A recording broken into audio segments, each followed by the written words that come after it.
हाँ जी, अमेरिका में डिवोर्स किस तरह ली जाए? कौन-कौन से वो लीगल स्टेप्स हैं जिससे हर किसी को गुज़रना होता है डिवोर्स फाइल करने के लिए, डिवोर्स लेने के लिए? और कौन-कौन सी बड़ी-बड़ी मिस्टेक्स हैं जो लोग अक्सर लैक ऑफ इन्फॉर्मेशन की वजह से करते हैं? आज इन तमाम इश्यूज़ पर बात करने के लिए मेरे साथ शुआ तजम्मुल फैमिली लॉयर हैं जो मैरीलैंड में बेस्ड हैं, पिछले 10 साल से फैमिली लॉ प्रैक्टिस कर रही हैं, आज मेरे साथ मौजूद हैं। इस पूरे स्टेप पर बात करेंगे। ऑब्वियसली इस वीडियो का मकसद किसी को डिवोर्स लेने पर एनकरेज नहीं करना है, लेकिन अगर आप इस मामले तक पहुंच ही गए हैं और अगर अमेरिका में रहते हुए आपको किसी खतरनाक किस्म के लीगल मामले से गुजरना है, आप अगर डिवोर्स से गुजर रहे हैं, फैमिली इश्यूज या कस्टडी इश्यूज को सेटल करने हैं, तो कुछ मेजर पीसेस ऑफ इंफॉर्मेशन है जो हर किसी के लिए जानना इंतहाई ज़रूरी है। इसी मामले से को डिस्कस करने के लिए आज मैं बात करने जा रहा हूँ शुआ से। शुआ, बहुत बहुत शुक्रिया, आपने हमें वक्त दिया। आप प्रैक्टिस कर रही हैं जैसे कि मैंने आपको बताया पिछले 10 साल से। और सबसे पहले जो एक ब्रीफ चीज़ जो मैं अपनी ऑडियंस को बताना चाहता हूँ, जो मैं और आप तो जानते ही हैं, लेकिन लोगों को ज़रा बता दें कि अमेरिका में 50 रियासतें हैं और मैरिज के जो कवानीन हैं, जो लॉज हैं, वो हर स्टेट में अलग अलग तरीके से रेगुलेट होते हैं। तो वो ज़रा आप बता दें, लेकिन कुछ बेसिक पॉइंट्स तो हैं जो तमाम जगह पर अप्लाई होते हैं। तो ब्रीफली वो जो 50 स्टेट का कॉन्सेप्ट है वो ब्रीफली मुझे मेंशन कर दें, उसके बाद मैं आगे आपसे बात करता हूँ।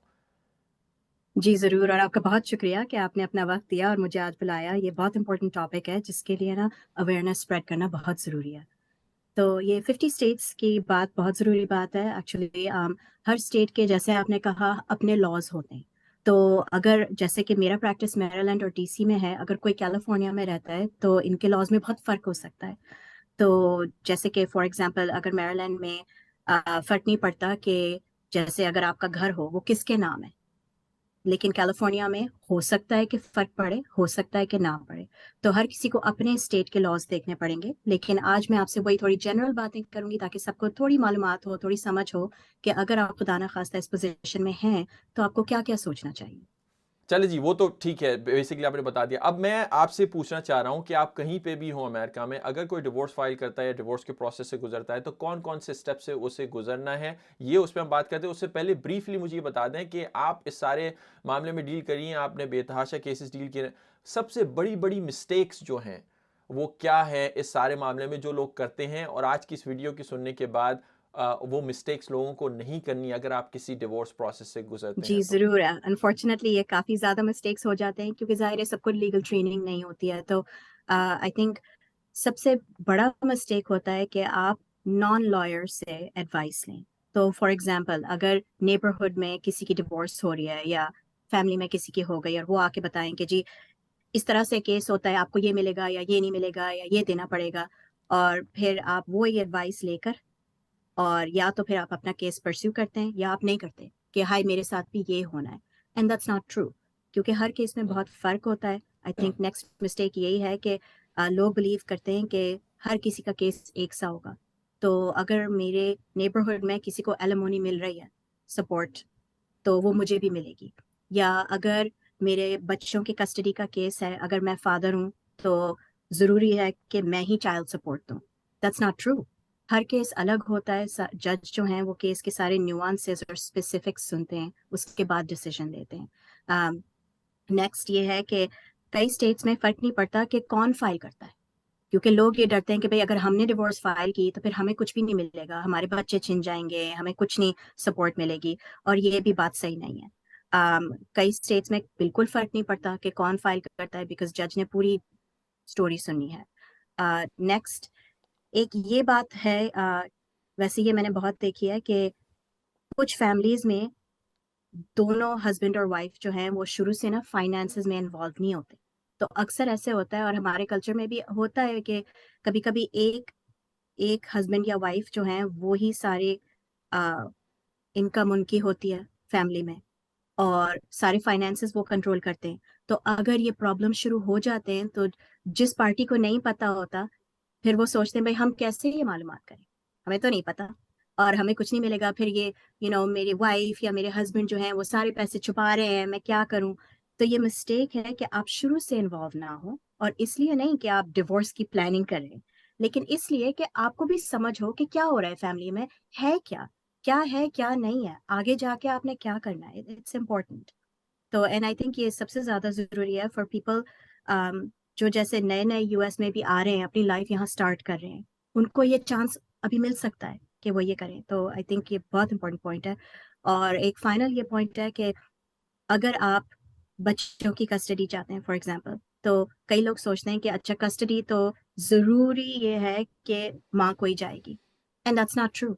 अक्सर केसेस में फादर को भी कस्टडी जाती है, तो ये मिस्टेक भी नहीं करना चाहिए। अगर आप फादर हैं और आपको अपने बच्चों की कस्टडी चाहिए, आपको मिल सकती है, and vice versa for the mother.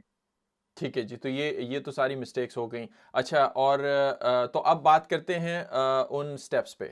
अगर कोई इस नौबत, अच्छा दूसरी लॉयर की आपने बात की कि नॉन लॉयर से आप एडवाइस नहीं ले। आई थिंक एक सबसे बड़ा लोगों का कंसर्न ये होता है कि यार लॉयर के पास हम एडवाइस लेने जाएंगे तो बहुत ज़्यादा पैसे लेंगे और बहुत सारे जी। लोग अफोर्ड नहीं कर सकते। तो आप किसी भी स्टेट में अमेरिका में रहते हैं, कोई ऐसा इकोनॉमिकल तरीका, कम पैसों वाला या फ्री में तरीका है कि लोग एटलीस्ट सही एडवाइस लॉयर से ले लें और फिर उस पर जी, एक्ट करें? बिल्कुल। कई लॉयर्स हैं, फैमिली लॉयर्स जो कंसल्टेशन का चार्ज नहीं भी करते for a short amount of time. कुछ हैं जैसे कि मैं हूँ, रिड्यूस्ड फ़ी हम ले लेते हैं फॉर अ 1 आवर कंसल्टेशन। बस इस वजह से कि भई फिर हम लोगों को थोड़ा गाइड तो कर सकते हैं ना, आगे जाके फिर वो डिसाइड कर लें। लेकिन अगर बिल्कुल ही आपको पक्का फ्री में चाहिए और आपकी इनकम नहीं है और आपके एसेट्स नहीं हैं, तो फिर आपको ये डेफिनेटली हेल्प मिल सकती है, बिकॉज़ यूजुअली लोकल आपके नॉन प्रॉफिट होते हैं। फॉर एग्जांपल अगर कोई लीगल एड सोसाइटी हो, अगर कोई लोकल बार एसोसिएशन के प्रो बोनो मतलब के फ्री प्रोग्राम, उसमें से आपको बिल्कुल फ्री एडवाइस मिलेगी, आपको कोई लीगल फीस नहीं देनी पड़ेगी। That is very helpful. दूसरा, अगर आप थोड़ा सर्च करें, थोड़े फ़ोन कॉल करने पड़ेंगे, गूगल पे भी ढूँढना पड़ेगा। लेकिन जैसे फ्री लीगल क्लिनिक होते हैं, अक्सर लोकल लाइब्रेरीज़ में होते हैं। मैं खुद भी वॉलंटियर कर चुकी हूँ, वहाँ पे लॉयर्स आते हैं, बैठते हैं 1-2 घंटे फ्री में, वो आपसे आधा घंटा बात कर लेते हैं गाइड करने को।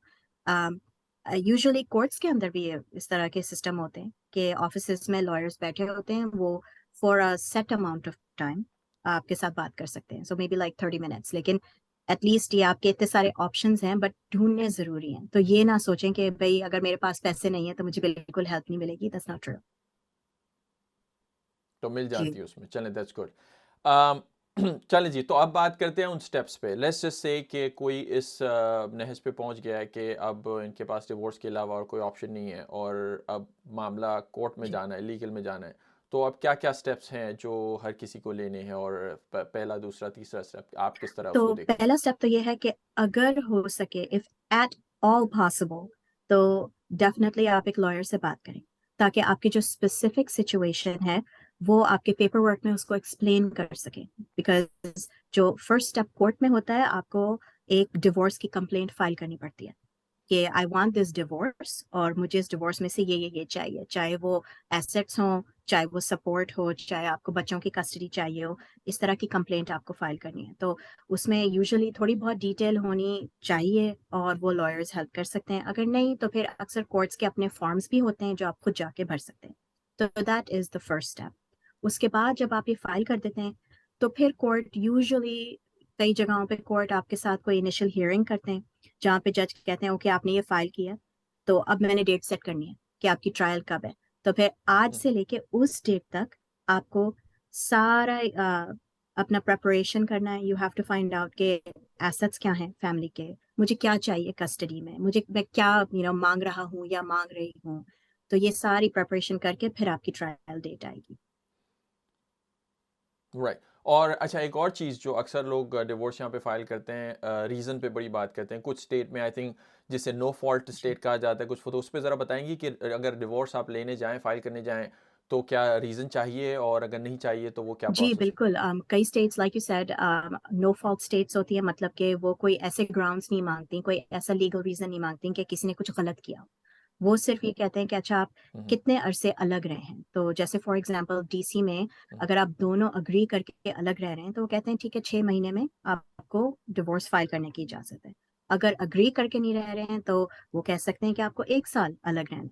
लेकिन आप डीसी में ये नहीं कह सकते कि मुझे डिवोर्स चाहिए क्योंकि मेरे स्पाउस ने मेरे साथ ये कुछ गलत किया है। As a contrast, Maryland is a state जहाँ पे आपको सेपरेशन का भी ये रीज़न अलाउ है, लेकिन अगर किसी ने कुछ बैड बिहेवियर किया है, उस पे भी अलाउ है। तो फॉर एग्ज़ाम्पल डोमेस्टिक वायलेंस, आप उस पे बेस कर सकते हैं। अगर अडल्ट्री हो, आप उस पे बेस कर सकते हैं। तो इस तरह के भी काफ़ी रीज़न्स होते हैं। और जो नो फॉल्ट स्टेट है, अगर आपकी नो फॉल्ट स्टेट है, इसका मतलब ये है कि आप बस कोर्ट में जाएं, जज से कहें कि जी मुझे उसकी शक्ल पसंद नहीं है, मुझे उसके साथ नहीं रहना, तो उस पर भी आप आप कर बिल्कुल कर सकते हैं सकते हैं डिवोर्स। एज लॉन्ग एज आपने उनका जो भी टाइम रिक्वायरमेंट है वो आपने फिल कर दिया, या अगर उनका अग्रीमेंट का रिक्वायरमेंट हो आपने वो फिल कर दिया। तो चलें जी, ये तो आपने बता दिया कि अगर पहला स्टेप है आपको लॉयर से बात करनी है, फिर आपको ये पेपर वर्क फाइल करना है। अच्छा, अक्सर औकात में ये इजाज़त होती है लोगों को कि वो खुद भी जी पेपर वर्क फाइल जी कर सकते बिल्कुल। हैं, राइट? अगर लॉयर जी, ना हो तो। ओके, बट ये एडवाइजेबल है कि लॉयर साथ हो ताकि आपको कोई छोटी मोटी मिस्टेक्स वही आपसे वो ना हो। मिस्टेक्स होती हैं। फिर हो सकता है कि भाई अब ज़ाहिर है जिनको लीगल ट्रेनिंग नहीं है, वो अगर कोर्ट का कोई डिवोर्स फॉर्म यूज़ कर रहे हैं, जो कई लोग करते हैं, लेकिन अगर किसी को समझ में ना आ रहा हो या लैंग्वेज इश्यू हो या कुछ हो और वो ये लिखना भूल जाएँ कि मुझे सपोर्ट चाहिए, मुझे ये चाहिए, तो फिर आगे जाके उनको प्रॉब्लम हो सकता है।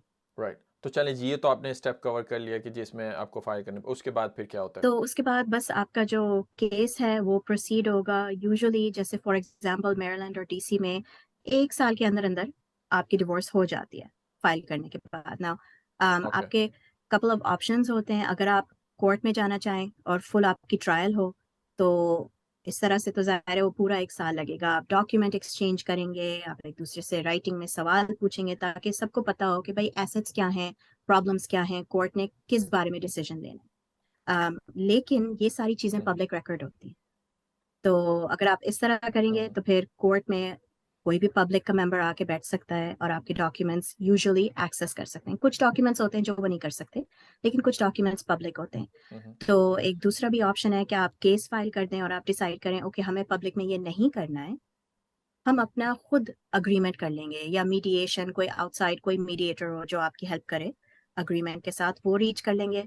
और एक दफ़ा अग्रीमेंट रीच हो गया तो फिर कोर्ट आपको यूजुअली डिवोर्स दे देता है और कोई आपको पब्लिक में अपनी बातें हम्म। नहीं करनी पड़ती। राइट, सो ये बड़ा अच्छा आपने पॉइंट रेज किया, बिकॉज अमूमन जब कोर्ट तक मामला जाता है, आई थिंक खैर अमेरिका में तो डिवोर्स लेने के लिए कोर्ट में ही जाना पड़ेगा, चाहे आप जी एमिकेबली करें, उसको पीसफुली करें या कुछ झगड़ के करें। लेकिन अगर लोग पीसफुली करते हैं, आपस में समझदार इंसान के बच्चे बन के बात करते हैं, तो वो ये है कि आप आपने जो पॉइंट रेज किया है कि अगर आप मीडिएशन में प्राइवेट पार्टीज आपस में तय कर लें, तो वो इंफॉर्मेशन पब्लिक नहीं बनती और लोग बाहर वाले कोई पब्लिक उसका आपका फाइनेंसेस या ये सारे नहीं देख सकती। लेकिन अगर आप में इतना झगड़ा है कि आप मीडिएशन भी नहीं कर सकते, और अगर दोनों ही डिसाइड करते हैं या इवन एक भी कहता है कि नहीं जी कोर्ट के सामने जाएंगे, जज फैसला करेगा, तो फिर आपके सारे रिकॉर्ड्स जो हैं वो पब्लिक रिकॉर्ड बन जाती हैं और हर कोई इसे देख सकता है। जी आई मीन हो सकता है कि कुछ फाइनेंशियल डॉक्यूमेंट्स सर्टेन कोर्ट्स होते हैं जो वो नहीं पब्लिक को देखने देते, जैसे आपके बैंक स्टेटमेंट या कुछ, हम्म। लेकिन यूजुअली हम्म। वो पब्लिक रिकॉर्ड होते हैं। जैसे मेरीलैंड में वो पब्लिक रिकॉर्ड होंगे, डीसी में होंगे। एंड जो भी टेस्टिमोनी होगी कोई भी आके बैठ के सुन भी सकता है और उसकी ट्रांसक्रिप्ट भी हासिल कर सकता है। सही, ओके, ठीक है जी। उसके बाद तो अगर ये मीडिएशन में जाता है या कोर्ट में मामला जाता है, उसके बाद फिर अमूमन क्या होता है, like court terms and condition सारे डिसाइड कर लेती है या किस तरह ये मामला होता है जी, अगले स्टेप? तो अगर आप ट्रायल में जाते हैं, तो आपकी टेस्टिमोनी होती है, सब अपने-अपने विटनेस लाते हैं, तो काफ़ी फिर झगड़ा बढ़ जाता है ना, क्योंकि सब अपने फैमिली मेंबर्स, फ्रेंड्स, बच्चों के टीचर, डॉक्टर, इन सबको लाते हैं। ये सारी टेस्टिमोनी सुनने के बाद at least in Maryland and DC जज फैसला लेता है। सो इट्स नॉट जैसे कि टीवी पे लोग देखते हैं कि ज्यूरी ट्रायल होती है, भई अगर कोई क्राइम हुई है या कोई बड़ा-सा कॉन्ट्रैक्ट डिस्प्यूट हुआ है, यूजुअली अगर ये फैमिली लॉ केस है तो एक जज ही बैठता है या बैठती हैं and they just issue a written decision. वो आपकी लाइफ के सारे डिसीजन आपके लिए ले लेते हैं कि आपको कितने पैसे मिलने हैं एसेट्स में, घर में से कितना हिस्सा मिलना है, बच्चे कितने दिन कहाँ रहेंगे। तो और ठीक है, जज आई थिंक जो हैं अपनी तरफ से बहुत ज़्यादा कोशिश करते हैं कि वो सही और अच्छा डिसीजन लें, फेयर डिसीजन लें। लेकिन वो आपकी फैमिली को उस एक दिन के लिए जानते हैं। तो अगर उनको कोई बात नहीं सही लगी, कोई एक बात, तो हो सकता है कि वो आपके खिलाफ भी डिसीजन लें। तो इसलिए I think trial is possible and unfortunately कभी-कभी अवॉइड नहीं हो सकती है ट्रायल। लेकिन अगर आप अपना एग्रीमेंट करते हैं, तो फिर आप अपना डिसीजन खुद ले सकते हैं। सो एडवाइजेबल यही है कि दोनों आपस में मिलके टर्म्स एंड कंडीशन, जो अपनी फैमिली को ऑब्वियसली जज से ज़्यादा बेहतर तो नहीं जानते, आप खुद ही टर्म्स एंड कंडीशंस जी, पे आ जाएं, तो वो ज़्यादा बेहतर है, जी, आप ये कह रही हैं बच्चों के लिए भी जी। और फैमिली के लिए। अच्छा, इसमें मेरे ज़हन में एक सवाल ये है कि फ़र्ज़ कीजिए कि मियाँ बीवी या कपल जो है आपस में टर्म्स एंड कंडीशंस डिसाइड कर लेते हैं कि जी ये हमने कर ली। कभी ऐसा भी हो सकता है कि आप वो टर्म्स एंड कंडीशन को इवेंचुअली तो जज से अप्रूव करवाना पड़ता है, जज ऑर्डर देगा। क्या कुछ ऐसी चीज़ें हैं कि आप जो भी एग्री कर लें जज, या कोई ऐसी चीज़ें कि नहीं हाँ, वो उस पे अप्रूव नहीं कर सकते? कभी-कभी ऐसा होता है, वैसे बहुत कम होता है, लेकिन for example you know, and I have to speak from, you know, my Maryland and DC perspective. लेकिन जैसे अगर आपका फुल अग्रीमेंट हो जाए, तो अगर आपने उसमें बच्चों की कस्टडी और बच्चों की चाइल्ड सपोर्ट डाली हुई है, अगर आपने कुछ उसमें ऐसा किया है कि कोर्ट को सही नहीं लगे, तो कोर्ट वो वाला हिस्सा अग्रीमेंट का नहीं अप्रूव करेगा, उसको कैंसिल करके। मसलन? फॉर एग्जांपल कि लेट्स से कि किसी की फैमिली में बहुत ज़्यादा डोमेस्टिक वायलेंस है और कोर्ट ने प्रीवियस पेपर वर्क हुँ, में ये सब पढ़ा हुआ है, तो कोर्ट को पता है कि ये होता है। हुँ। और अनफॉर्चुनेटली कभी-कभी डोमेस्टिक वायलेंस बच्चों के खिलाफ भी होता है। तो वो अगर कोर्ट ने देखा कि जो वायलेंस को परपेट्रेट करता है, उसको आप बच्चे दे रहे हैं, तो हो सकता है कोर्ट कहे कि ये नहीं हम होने देंगे, क्योंकि यूजुअली अगर कस्टडी की बात आती है, तो कोर्ट सिर्फ ये देखता है कि बच्चों के लिए क्या सबसे बेहतर है, माँ-बाप के लिए नहीं। तो ये एक बात है। दूसरी चाइल्ड सपोर्ट पे ये हो सकता है, क्योंकि चाइल्ड सपोर्ट के कैलकुलेशन में ये होता है कि ओके, माँ की क्या इनकम है, फादर की क्या इनकम है।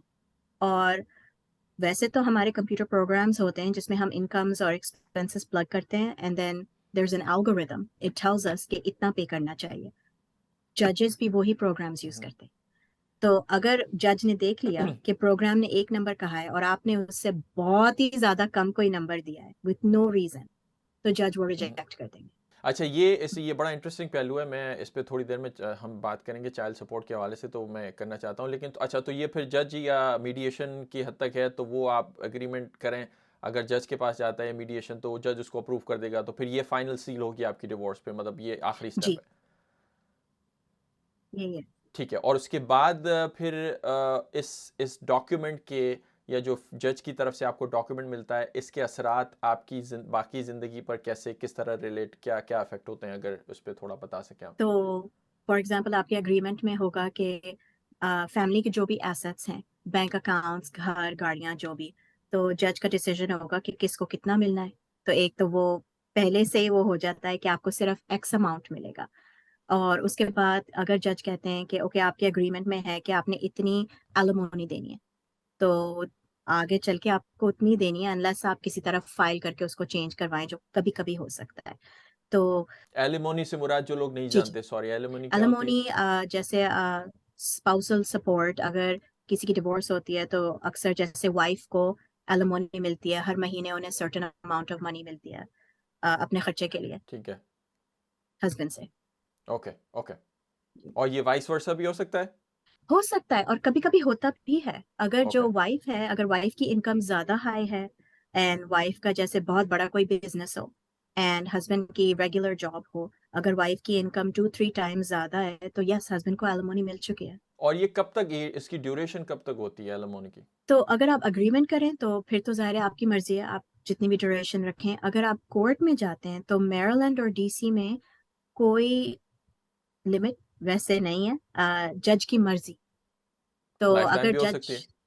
लाइफ टाइम भी हो सकती है, लेकिन usually for example at least in Maryland and DC, अगर आप लाइफ टाइम के लिए मांगे तो वो सिर्फ तब सोचते हैं अगर जैसे किसी ने ना एक शादी में 25-30 साल लगा दिया, अपनी हम्म। पूरी जिंदगी उस शादी में लगा दिया, और अब जो है इस उम्र में जाके शायद उन्हें नई जॉब मिलेगी या उन्होंने सारी उम्र जॉब नहीं की है, तो फिर वो कंसिडर करते हैं। लेकिन यूजुअली जो मैंने देखा है, they don't like life time alimony, वो ट्राई करते हैं कि वो शॉर्टर टाइम पीरियड के लिए हो। आपके में, आई एम सॉरी इंटरप्ट यू, आपके मेरिलैंड या डीसी एरिया में आपकी प्रैक्टिस में एवरेज एलिमोनी का ड्यूरेशन क्या होता देयर इज नो एवरेज। है? ओके। इट्स उस दिन उस जज का जो भी ख्याल और जो भी एनालिसिस होगा, वो उस पे बेस करके कह देंगे बस मैंने ये सोचा है कि इतने सालों तक आपने इतने। मैक्सिमम कितना देखा है? मैंने I mean, depending on the income, several $1,000 a hmm. month। नहीं, तो ड्यूरेशन के कब तक पे करना है उसको? ड्यूरेशन, कभी कभी मैंने देखा है कि फुल, जैसे for the life time, remaining for the life life, time? हाँ, ओके। मैंने देखा है।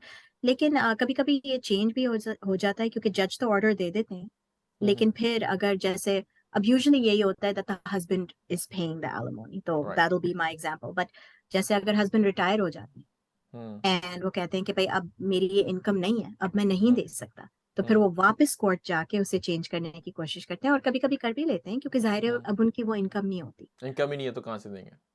लेकिन आराम से जैसे अगर for example couple is in their 50s 60s हम्म। तो वो दे देते हैं। ओके। ओके।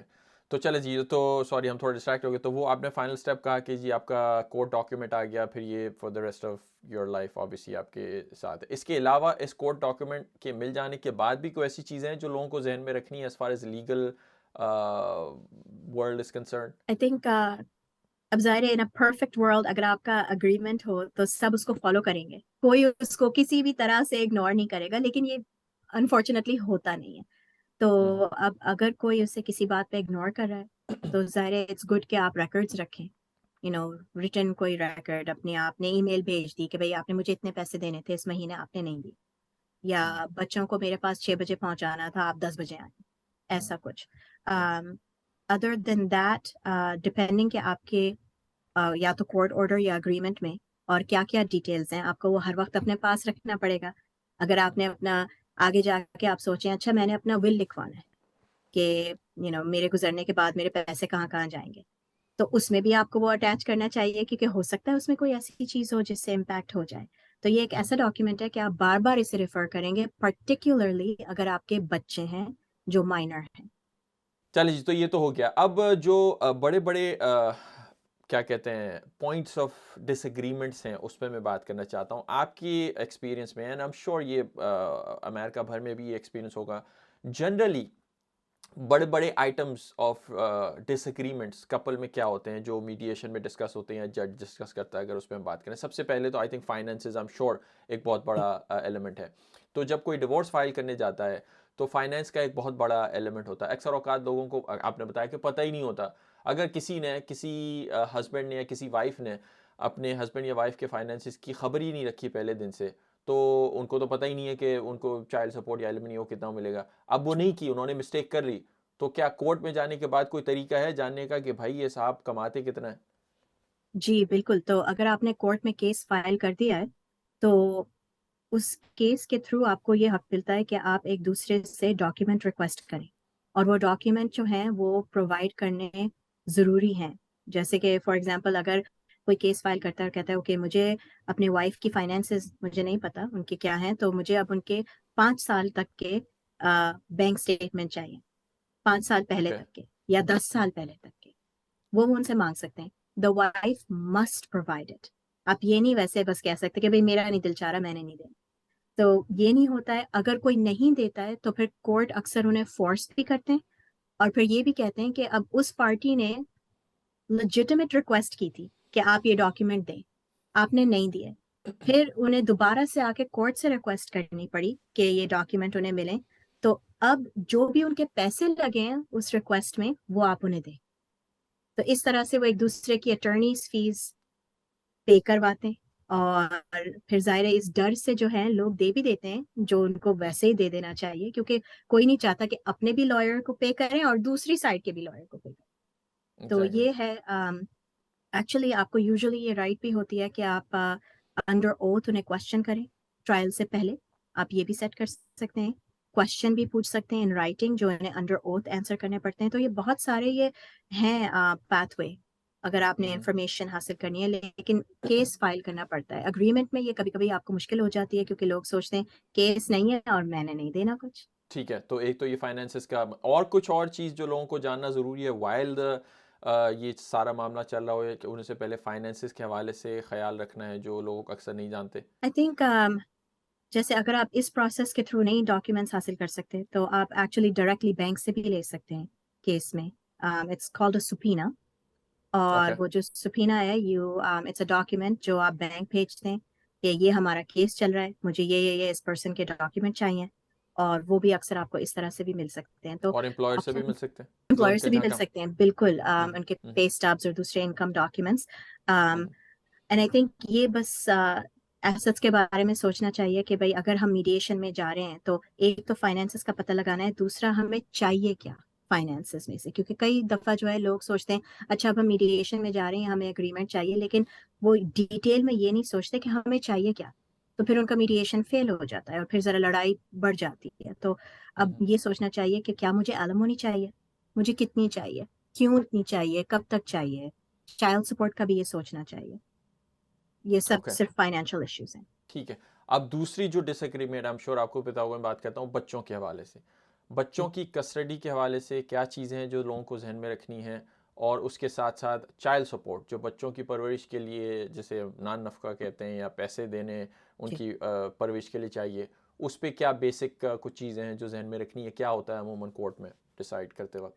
कोर्ट ने ये डिसीजन देने होते हैं फर्स्ट के बच्चे किसके साथ रहेंगे, तो क्या वो आधे वक्त फादर के साथ आधे वक्त मदर के साथ रहेंगे, या क्या दोनों पार्टीज बहुत दूर दूर रहती हैं। तो फॉर एग्जांपल कभी कभी लोगों का होता है कि वो कहते हैं कि भाई हमारी सेपरेशन हो गई है और मेरी वाइफ या मेरे हस्बैंड जो है वो दूसरी स्टेट मूव हो गए हैं, और वो कह रहे हैं कि हमें ना जॉइंट कस्टडी चाहिए बच्चों की, क्योंकि लोग अक्सर चाहते हैं कि भाई बच्चे हमारे पास भी हों, लेकिन वो ये नहीं सोचते कि ये जॉइंट कस्टडी मुमकिन नहीं है, क्योंकि अगर बच्चों ने स्कूल जाना है तो वो कहाँ स्कूल जाएंगे।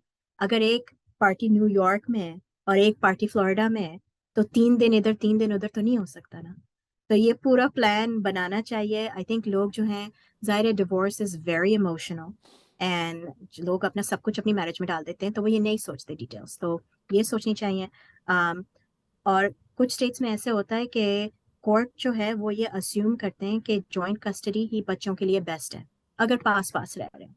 तो कुछ जगहों पे आपको प्रूव करना होता है कि नहीं ये बेस्ट नहीं है अगर ये केस हो तो। और अगर पास आ, पास नहीं है और अग्रीमेंट भी नहीं कर पाते तो फिर कोर्ट जो है वो यही डिसीजन लेगा कि बच्चे या तो इधर रहेंगे या उधर रहेंगे।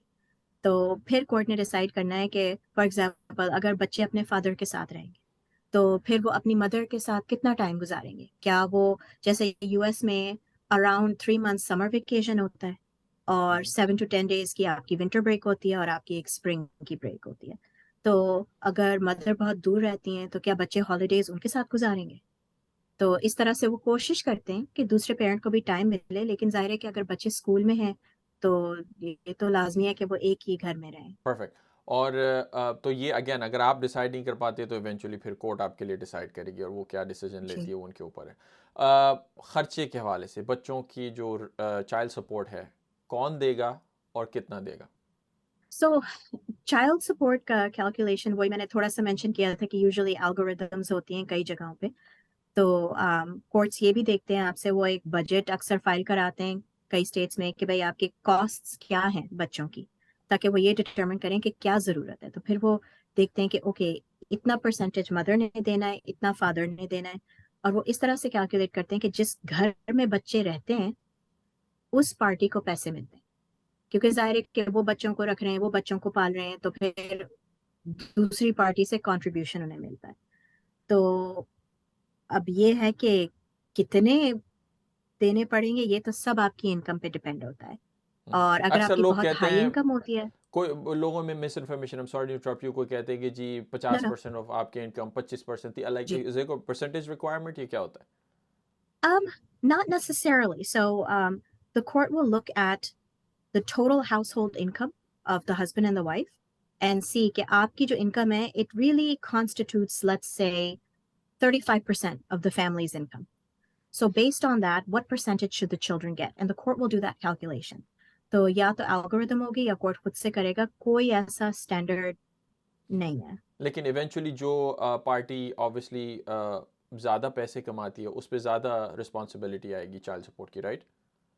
जी, पेमेंट तो उन्हें करना होगा जिनकी ज्यादा इनकम होती है और अगर बच्चे उनके साथ नहीं रह रहे तो और अमूमन यूजुअली। यहाँ पे ज़्यादा case, if I am not wrong, ये केसेस में स्पेशली जो पाकिस्तान, इंडिया, बांग्लादेश के कल्चर है, उसमें हस्बैंड मोस्टली ज़्यादा अर्निंग उनकी होती है, या हाउस वाइफ का माना एक कॉन्सेप्ट होता है, तो इवेंचुअली हस्बैंड को ही इवेंचुअली देना पड़ता है child support, right? Most cases में। आई थिंक मोस्ट केसेस में अगर बच्चे माँ के साथ रह रहे हैं तो फिर हस्बैंड को ही देनी पड़ती है, लेकिन मैंने कभी कभी ये देखा है कि culturally, yes, you're right, that is usually the scenario, but there are times unfortunately जैसे अगर मदर को मेंटल हेल्थ प्रॉब्लम्स हो, सब्सटेंस अब्यूज प्रॉब्लम्स हो, और mother is the abusive one, अगर ये हो तो फिर फादर पे बच्चे रहते हैं, इनकम भी फादर की ज्यादा होती है, लेकिन कभी कभी होता है कि मदर को फिर भी कुछ ना कुछ देना पड़ता है। ओके। और I am sure in terms of number तो आप बात नहीं कर सकती क्योंकि हर केस में चाइल्ड सपोर्ट की इन लाइक वो अलग होती होगी, बट लाइक मिनिमम मैक्सिमम आपने कोई नंबर्स देखे हैं, या कुड बी क्या चंद $100 होते हैं सब महीने के, चंद $1000 भी हो सकते हैं, like क्या रकम हो सकती है चाइल्ड इट सपोर्ट की?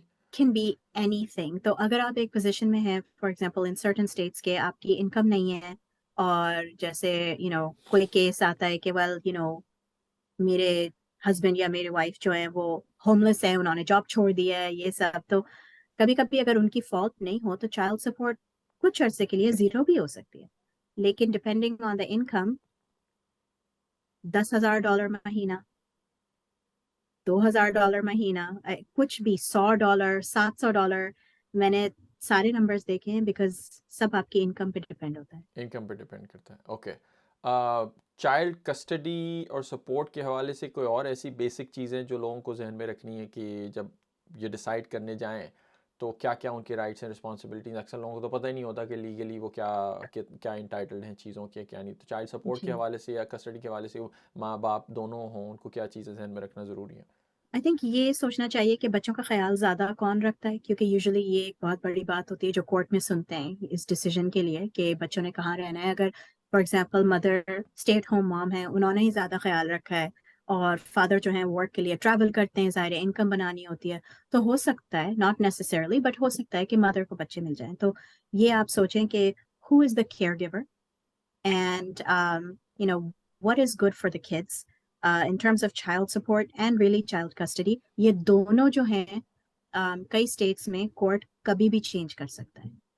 तो अगर कोई भी, जैसे आपका केस चल रहा है, आपके अग्रीमेंट होने वाली है, लेकिन उस अग्रीमेंट में ये एक रुकावट है कि भाई नहीं, चाइल्ड सपोर्ट मुझे इतनी ही चाहिए, या कस्टडी में मुझे ये एक्स्ट्रा एक दिन नहीं देना है दूसरी पार्टी को, तो आप ये सोचें कि अगर अगले साल थोड़ा सा चेंज कोई आ गया और दूसरी पार्टी ने कुछ फाइल कर दिया कि अब तो ये चेंज हो गया, अब मुझे कम देने, या मुझे ये एक दिन ज्यादा चाहिए, तो हो सकता है कि वो हो जाए। तो ये हमेशा जहन में रखना चाहिए कि ये दो चीजें यूजुअली कोर्ट चेंज कर सकते हैं। और जिस तरह एलिमनी की हमने बात की, चाइल्ड सपोर्ट अगर कोर्ट डिसाइड करती है कि जी बच्चों का खर्चा आपको इतना देना है और आपको इतना देना है, जो भी है, तो ये कब तक बच्चों को देना है? तो it can depend on the state. So some states 18 years तक देना होता है, एज जब तक 18। बच्चा 18 साल का ना हो जाए, ठीक जी, है। लाइक फॉर एग्जांपल अगर मैं आपको मेरीलैंड का एग्जांपल दूं तो एज 18, अनलेस अगर एज 18 पे बच्चा हाई स्कूल में अभी है, then it can go up to age 19 max. Okay. तो और कुछ स्टेट्स में होता है कि नहीं, आपको जैसे 21 तक पे करना है, तो इट जस्ट डिपेंड्स, और ये ओके। हर महीने पे करना होता है, जस्ट लाइक एलिमोनी।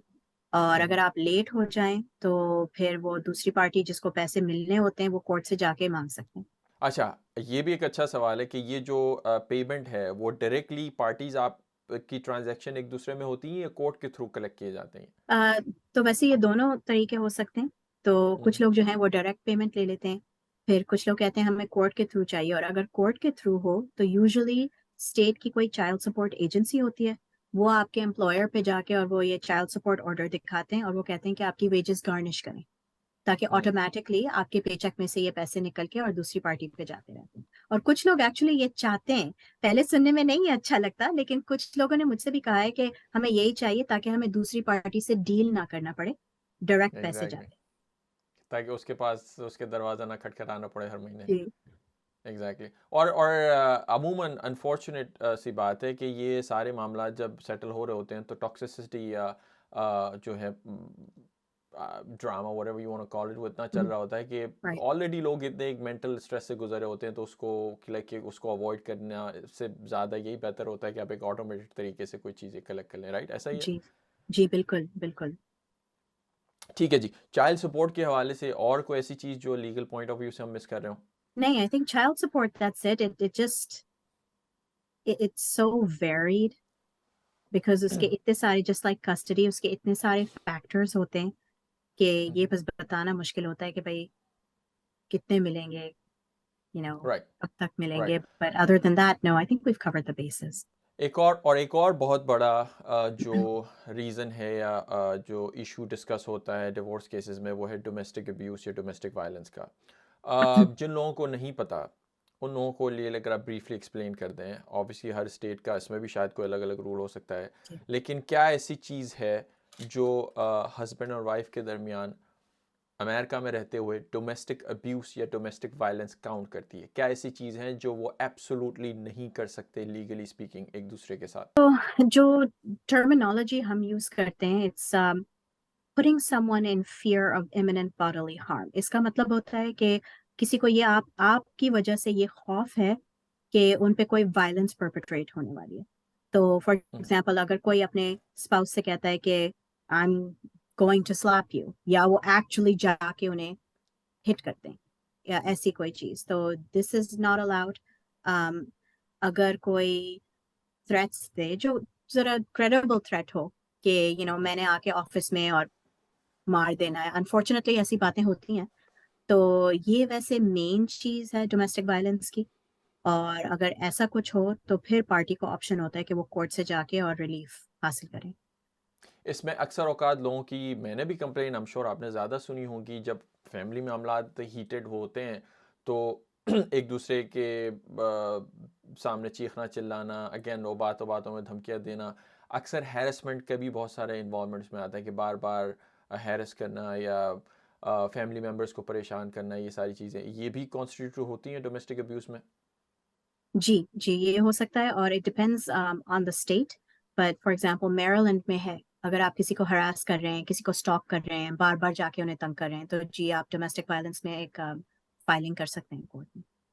ओके, और इसका क्या असर पड़ता है उस पार्टी पे जो डोमेस्टिक वायलेंस या अब्यूज़ कर रही है?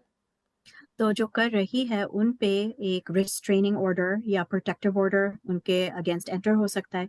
और उसमें ये होगा कि भाई जिस पर्सन को आपने अब्यूज किया है या हरास किया है, आप उनके घर के पास नहीं जा सकते, ऑफिस के पास नहीं जा सकते, उनको कांटेक्ट नहीं करना है आपने। और अगर आपने किया और उस ऑर्डर को वायलेट किया, तो आपको जेल सेंटेंस भी हो सकती है हम्म, कई स्टेट्स में। और एक ये भी होता है कि वो एक कुछ लोगों की जॉब्स जो हैं वो सेंसिटिव होती हैं। तो फॉर एग्जांपल अगर आपकी कोई सिक्योरिटी क्लियरेंस है, आप फेडरल गवर्नमेंट में काम करते हैं, आप पुलिस ऑफिसर हैं, तो कुछ जॉब्स में ये होता है कि अगर आपके अगेंस्ट ये ऑर्डर एंटर हो जाए कि आपने ऐसा कुछ किया है, तो आपकी जॉब पे भी फर्क पड़ सकता है, आप you can hmm, lose your job actually. और ये भी होता है कभी कभी इन ऑर्डर्स में कि जज कहते हैं ओके, आपने ये किया है, तो अब मैं आपको एंगर मैनेजमेंट क्लासेस में भेज रहा हूँ, रिक्वायर है, कंप्लीट करनी है। ऐसी कोई भी anger management type of class, और पेपर वर्क कोर्ट को सबमिट करना है। तो ये काफी सारी मुश्किलें पैदा हो सकती हैं। अच्छा, ये तो हम डिवोर्स के सिलसिले में बात कर रहे हैं। अक्सर आई एम श्योर लोगों की ये भी कंप्लेन होती है कि ड्यूरिंग द मैरिज, चाहे डिवोर्स पे बात ना भी पहुंचे, आपस में जो झगड़े होते हैं वो इस लेवल पे पहुंच जाते हैं कि इसमें डोमेस्टिक अब्यूज़ या वायलेंस के लेवल पे बातें चली जाती हैं। तो उसमें क्या चीज़ें हैं जो लोगों को जहन में रखनी है और उसको एड्रेस किस तरह किया जा सकता है? क्या रेमेडी है अगर किसी के साथ ये हो रहा है इस वक्त? तो प्रोटेक्टिव या रिस्ट्रेनिंग ऑर्डर की रेमेडीज स्टिल सेम है, वो ये कर सकते हैं। लेकिन आई थिंक उनको ये सोचना चाहिए कि अगर हम ये करेंगे तो फिर हमारे दूसरे ऑप्शंस क्या हैं। बिकॉज अगर उस घर में रहना है जहाँ पे वो इंसान रह रहा है, तो फिर ये सोचना चाहिए, जैसे कुछ स्टेट्स में वो कहते हैं ठीक है, घर में हम जिसने आप पर हाथ उठाया है हम उसको घर में नहीं आने देंगे। और फॉर एग्जांपल अगर एग्जांपल हो कि अनफॉर्चुनेटली जो विक्टिम है उनके पास कोई इनकम नहीं है, कोई और रहने की जगह नहीं है, तो लोग डर जाते हैं, वो नहीं फाइल करते, और अनफॉर्चुनेटली उन पे वायलेंस उनके अगेंस्ट होता रहता है। हम्म, लेकिन I think it's important to know कि कई स्टेट्स में वो ये भी कहते हैं कि अब्यूजर को हम घर में नहीं आने देंगे, और ये भी कहते हैं कि अब्यूजर से हम मंथली आपको पैसे दिलवाएंगे for a certain amount of time, maybe 6 months, maybe a year, depends on the court. Um, लेकिन those options are all there. I think लोगों को सो यू पता मीन नहीं होता। जस्ट एग्जैक्टली जस्ट सो अगर कोई ये नहीं समझा, अगर कोई हस्बैंड Mhm. अपनी वाइफ पे हाथ उठाता है या वाइस वर्सा, Yes. वाइफ अपने हस्बैंड को हर्ट करती है, हाथ Mhm. उठाती है, डोमेस्टिक विक्टिम अब्यूज़ के वो विक्टिम बन जाते हैं, और वो कोर्ट के तरफ जाते हैं या इवन पुलिस को कंप्लेन करते हैं, तो इवेंचुअली ये हो सकता है कि जिसने हाथ उठाया हो उसको उस घर से निकलना पड़ेगा, और ना सिर्फ निकलना पड़ेगा बल्कि जो घर में रह रहा है उसको खर्चा भी देना पड़ेगा। ये हो सकता है जी। एग्जैक्टली। और तो ये सारे मामले में अगेन लोग इसलिए ये स्टेप उठाने से डरते हैं क्योंकि ऑब्वियसली एक बहुत बड़ा स्टेप होता है, मेंटल प्रेशर से गुजरे होते हैं, उनको उन्हीं के साथ ही रहना होता है। अक्सर औकात हमारे यहाँ और इवन बाकी लोगों में भी ये होता है कि चलें जी गुस्से में उस वक्त हालत में ये हो गया, बाद में उनमें कॉम्प्रोमाइज़ हो जाता है। तो उस पे आई नो हर किसी का एक अलग वो होता है। आपने जैसे कहा कि आपको डिसाइड करना है कि आपको ऐसे रिलेशनशिप में ऐसे घर में रहना है या नहीं रहना। अमूमन लोग क्या करते हैं, सबको भूल जाते हैं और कंटिन्यू करते हैं, और अगर करते हैं तो आपकी नज़र में इवेंचुअली फिर क्या उसमें होता है, मतलब उस पर अगर आप कुछ बात करना चाहें। तो वैसे तो जो आपने बताया वो भी बहुत होता है कि कुछ लोग जो है बाद में मेकअप भी कर लेते हैं। वो सोचते हैं कि भाई हम आई गेस सुलह कर लें, हम वापस साथ रहने लगे, चाहे बच्चों की वजह हो चाहे कोई भी और वजह हो। तो ये भी ठीक है अगर किसी के खिलाफ ऑलरेडी एंटर हो चुका है ऑर्डर कि आप अब्यूजर हैं, तो जो विक्टिम है कई स्टेट्स में ऐसा होता है कि वो उसको ड्रॉप कर सकते हैं कि अब हमें कोई नहीं खतरा फील हो रहा, इसलिए हमें ये ऑर्डर नहीं चाहिए। तो ये भी आप कर सकते हैं। मैंने खैर हर तरह ही देखा है कि अब कुछ लोगों का होता है कि ऑर्डर एंटर होता है फिर वो सीधा डिवोर्स की तरफ चले जाते हैं, और वो ऑर्डर भी दिखा देते हैं कि हमारे साथ पहले भी ये हुआ है, ये होता आ रहा है हमारी शादी में, इसलिए हमें डिवोर्स चाहिए। कुछ लोग कहते हैं नहीं नहीं ये कुछ नहीं, ये छोटी सी मिसअंडरस्टैंडिंग थी, तो we don't want to deal with it. अब जाहिर है कोर्ट में तो आप हर चीज देखते हैं कि कुछ लोग जो अपने ऑर्डर्स ड्रॉप कर रहे होते हैं या अपनी रिक्वेस्ट ड्रॉप कर रहे होते हैं, तो आपको पता होता है कि आगे जाके प्रॉबली क्या होगा अगर कोई बार बार आता है। राइट। एक चीज़ जो मेरे जहन में अभी फ़ौरन आ रही है, इससे पहले कि मैं भूल जाऊँ, आपकी प्रैक्टिस में और शायद वो रिफ्लेक्ट करे, आप I don't know, do you mostly deal with जो साउथ एशियन कम्युनिटीज़ हैं, फैमिलीज़ हैं, उनसे आप डील करती हैं, या आपका सबसे बड़ा शेयर क्या होता है जब लोगों से आप डील करती हैं, कौन से कल्चर आई से आते think it's I have a pretty good mix of a lot of हैं? cultures, but I think जो साउथ एशियन कम्युनिटी की मेरी डीलिंग्स हुई हैं कोर्ट में वो केसेस गए हैं जो बहुत ज्यादा सिवियर थे, अब्यूज या किसी और चीज के बारे में। मैंने ज्यादा ये देखा है particularly I think for cultural may be reasons के लोग आते हैं कंसल्टेशन करते हैं और फिर फाइल नहीं करते, ये भी होता है। तो आई थिंक क्यों? कई लोगों को ना आई थिंक नॉलेज नहीं है, अवेयरनेस नहीं है कम्युनिटी में। या तो वो लीगल सारे जो प्रोसेस है उससे ओवरवेल्म होके तो नहीं लोग के पीछे हट जाते कि यार ये तो बहुत बड़ी कोई जी पेंडोरा बॉक्स हम खोल रहे हैं। ये भी हो सकता है जी। वैसे आई थिंक कि अगर जैसे अटर्नी से आप जाके बात करें तो वो यूजुअली थोड़ा सा उसको ब्रेक डाउन कर देते हैं, पीस बाय पीस एक्सप्लेन करते हैं, तो फिर वो थोड़ा सा कम, I mean the hope is कि थोड़ा सा कम ओवरवेलम हो।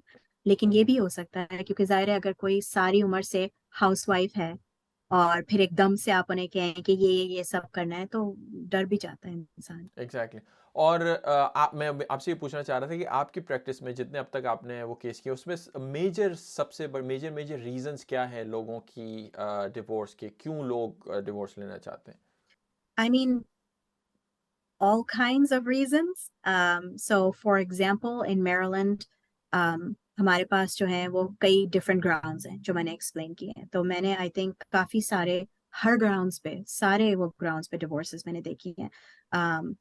A lot of people जो बस separation पे base करके अपना agreement करके पीछे हट जाते हैं, और वरना तो unfortunately domestic violence के cases, adultery के cases, मैं ये नहीं कह सकती कि कोई एक टाइप ऑफ डिवोर्स की मेरी कोई ज्यादा परसेंटेज है। ओके। और दूसरा ये इस सारे मामले में अगेन हर केस का स्पेसिफिक वो हो सकता है, जनरली कोई ऐसा है कि जो डिवोर्स के प्रोसेस से गुजरते हैं उनके लिए टाइम कितना स्पेंड होता है इनका, और इनके पैसे कितने स्पेंड होते हैं इस सारे मामले में?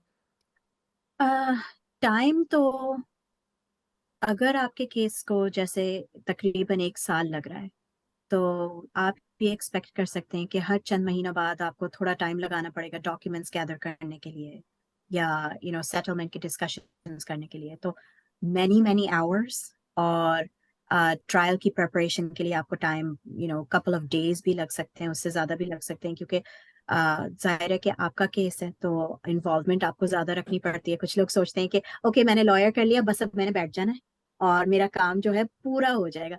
हमें तो नहीं पता, आपको हमें आके बताना पड़ेगा, हमें आपको प्रिपेयर करना पड़ेगा, तो टाइम बहुत लगता है। पैसे जो हैं, I have just seen it all, whole range. अगर आपका बहुत सिंपल केस हो सकता है आप कोई लॉयर आपको कोई स्पेशल फ्लैट फी पे आपके लिए कर दें, या अगर आपका बहुत कॉम्प्लेक्स केस है और वो 1 2 3 साल तक चलता है तो फी घंटे के हिसाब से तो ज़ाहिर है आपकी बिलिंग होगी, तो वो एक्सपेंसिव भी हो सकता है। तो like for example when I advise my clients, मैं हमेशा उन्हें बताती हूँ कि जो भी आपने करना है आप ये जहन में रखें कि आपने स्पेंड कितना करना है, क्योंकि एंड में अगर आपने ज़्यादा स्पेंड कर लिया और आपके पास कम आए या चांस नहीं है जो आप चाह रहे हैं वो उसके चांसेस कम हैं, तो फिर क्या फ़ायदा? You know, it's not the point. And I think for family law, it's important for people to remember, lawyers and clients, these are very personal issues, and it's not just about the billing. But generally कोई average अमूमन लोग यहाँ पे कहते हैं कि जी कोई divorce लेने में को 5,000 लगते हैं, $10,000 लगते हैं, $3,000 लगते हैं, हज़ारों में बात जाती है। हजारों में तो बात जाती है। अगर आपका बहुत क्विक कुछ तो हो सकता है आपका नो मे बी 5,000 या अंडर में हो जाए, अगर बहुत आपका क्विक कुछ है। लेकिन जाहिर है अगर कोर्ट में जाना है वहाँ, अब आप कोर्ट में जाते हैं, कोर्ट कहता है ठीक है आधे घंटे की आपकी हियरिंग करनी है और आप आ जाएं, सुबह 9 बजे आप आए, बैठ जाएं। वो आपसे कहेंगे अच्छा आप बैठे रहें और हमें देखते रहें और हमारी मर्जी, हम चाहे 1 बजे आपका केस कॉल करें। तो जाहिर है इस तरह से फिर बिलिंग बढ़ जाती है, बिकॉज लॉयर भी वहां पे आपके बैठे होते हैं, वेट कर रहे होते हैं, कोई और काम नहीं कर सकते। तो इसलिए it really just depends, but हजारों में तो बात जाती है, और जितना लंबा आपका केस चलता है, जितना कॉम्प्लेक्स आपका केस होता है, जाहिर है उसी हिसाब से फिर कॉस्ट बढ़ती है। ठीक है। शुआ, इज़ देयर एनीथिंग जो आप समझ रही हो कि सारे सेशन में हमने कोई मिस की हो बात, या जो लोगों को जानना ज़रूरी है? I think one thing, because I think हमारे कल्चर में ये बहुत, इस बात के भी बारे में बहुत कम अवेयरनेस है कि divorce is a very mentally straining process. And चाहे आपका डोमेस्टिक वायलेंस हो ना हो, स्पेशली अगर हो, लेकिन अगर ना भी हो, ये प्रोसेस जो है ना, बहुत ही अच्छे इंसान का सबसे वो लाइक बुरी साइड उनकी सामने आ जाती है, right? Because it's such a difficult time. So I think it's important to remember that there's nothing wrong with mental health services. I've had clients जो कहते हैं okay this is too much for me, मैं बहुत ज्यादा overwhelm हो रहा हूँ या मैं हो रही हूँ और मुझे थेरेपी चाहिए, और वो ले लेते हैं और उनको आगे जाके अपनी लाइफ में उससे आसानी होती है। एंड चाहे अडल्ट्स करें ना करें, इन केसेस में बच्चों को भी अक्सर जरूरत पड़ती है, क्योंकि बच्चे जो हैं वो माँ बाप की लड़ाई देखते हैं और लोग सोचते हैं उनको समझ नहीं है, उनको होती है समझ, और ये बात आगे जाके भी सामने आती है। तो लोगों को ये जहन में रखना चाहिए कि भाई अगर आपके बच्चे कुछ देख रहे हैं और उन्होंने कुछ एक्सपीरियंस किया है, तो get the help they need. There's nothing wrong with that, and don't be afraid to get the help you need for your divorce. तो नहीं शुजा, बहुत आई think it's been very comprehensive. आपने बड़ी यूनिक और यूज़फुल इन्फॉर्मेशन दी है। I hope कि जो सुन रहे हैं लोग, उनको बड़े तहम्मुल से और बड़ी अच्छी इन्फॉर्मेशन सुनने को मिली हो, वो ओवरवेलम ना हुए। आई एम श्योर इतनी सारी इन्फॉर्मेशन से कोई भी ओवरवेलम हो सकता है। इस सारे मामले का अखज़ क्या है? सारा आपका एक्सपीरियंस वो लेने के बाद जब लोग आते हैं, इतने सारे मामले से गुजरते हैं, इवेंचुअली आपकी एडवाइस लोगों की क्या होती है कि एमिकेबली चीज़ें डिस्कस करें या शादी ना करें, ताकि इस सारे मामले से गुजरना ही ना पड़े? नहीं नहीं, शादी तो जरूर करें, शादी बहुत अच्छी चीज होती है। तो लेकिन यस आई थिंक अनफॉर्चुनेटली अगर कोई सिचुएशन में है तो अगर आप अग्रीमेंट कर सकते हैं तो जाहिर है आपके बहुत सारे पैसे भी बचेंगे, जो फिर आप अपने बच्चों पे खर्च कर सकते हैं, अपने आप पे खर्च कर सकते हैं। लेकिन आप जरूर अगर मेरे घर का मॉर्गेज देना चाहते हैं, आई वेलकम दैट, तो आप जरूर हायर करें, कोर्ट में जाएं, मुझे अपना घर पे ऑफ करना है। लेकिन जी मैं एडवाइस करती हूँ कि अगर हो सके let's come up with an agreement. अगर नहीं हो सके तो फिर जाहिर है आपको पता है कि आपका होना है या नहीं होना है अपने स्पाउस के साथ अग्रीमेंट, तो फिर आप जाहिर है अगर लॉयर ढूंढ रहे हैं तो find one who is not scared to go to court and fight for you and what you need. And I think through this whole process, um, never lose hope, because इस process का and होता है। जब आप इस process के बीच में होते हैं आपको नहीं लगता कि ये कभी भी एंड होगा, मैं बट इसीलिए होगा। आपसे वही पूछना चाह रहा था कि ये प्रोसेस है, ये आपने बताया एंड होता है, इस जी, प्रोसेस की दूसरी साइड पे एंड होने के बाद लाइफ कैसी होती है? एंड अच्छी होने होती है, के बुरी बाद होती है? अब ये तो ज़ाहिर है आप पर डिपेंड होता है, लेकिन एक जब ये स्ट्रेस खत्म होता है तो आई थिंक लोगों को थोड़ा रिलीफ तो मिलता है कि एक एटलीस्ट नई अब मैं जिंदगी शुरू होती है। जी exactly, it's just a new page in your life and you deal with it moving forward. And at least आप कोर्ट के चक्कर नहीं लगा रहे हैं, एंड लड़ाइयाँ नहीं हो रही हैं कि ये चाहिए वो चाहिए, डिसीजन हो चुका है।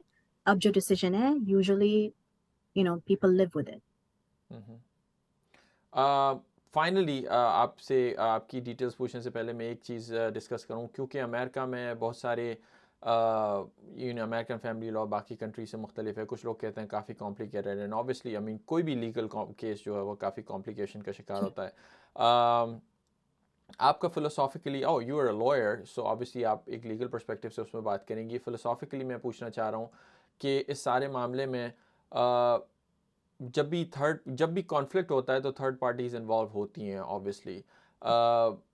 फिलोसॉफिकली आपका इसमें क्या क्या राय है कि इतने ज़्यादा रूल्स और रेगुलेशंस बनना, इतने ज़्यादा कवानीन होना, थर्ड पार्टी से मेरी मुराद लॉ का इन्वॉल्व होना, गवर्नमेंट का इन्वॉल्व होना, ये ज़्यादा अच्छा है? या कुछ लोगों का ये आर्ग्यूमेंट है कि यार गवर्नमेंट इससे जितना दूर रहे, ये शादी का मामला प्राइवेट मामला है, लोग आपस में सब कुछ कम्युनिटीज़ मिल बैठ के सॉल्व कर लें, और कोर्ट के पास जितने कम चक्कर लगें, हमें आज़ाद छोड़ दो, हम उस पर कर लेंगे। तो उस पर आप कौन सी साइड पे ज़्यादा वो करती हैं? तो अब ज़ाहिर है आपने you're right, I am a lawyer, लेकिन आई थिंक कि ये है ज़रूरी कि थर्ड पार्टी और कोर्ट इन्वॉल्वमेंट हो, इस वजह से कि कुछ लोग अपने लिए नहीं लड़ सकते और अपने लिए नहीं बोल सकते और वो साइडलाइन हो जाते हैं।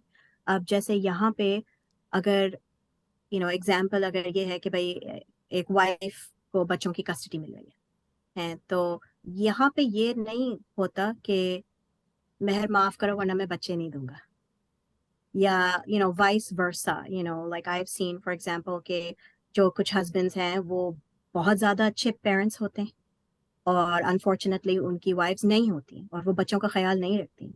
अब कुछ कंट्रीज में हो सकता है कि ऐसा हो कि वो कहें well बच्चे तो हम मदर को ही देते हैं, हमारे तो लॉ में ये है कि ज्यादातर मदर को देते हैं।